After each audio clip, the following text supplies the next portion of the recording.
Асыки.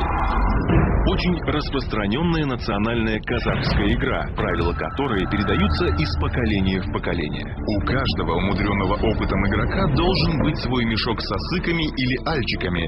Это овечья коленная кость. Ее специально вываривали и красили хной, чернилами или красками. Иногда заливали изнутри цветными и драгоценными металлами. Среди всего набора асыков обязательно должен был присутствовать большой альчик, называемый сака. Козырная кость. Он и выполнял в игре роль самого главного трофея, если участник сумеет с помощью своей ловкости его выиграть.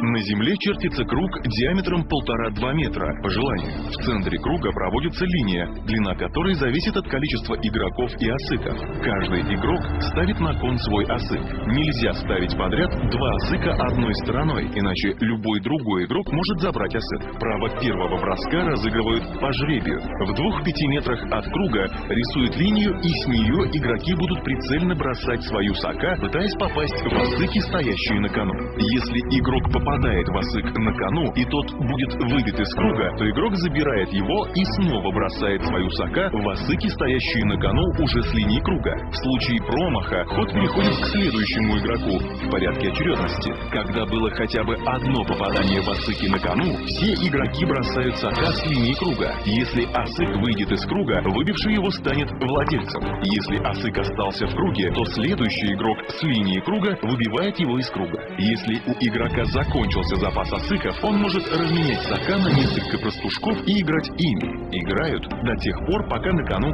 есть асыки.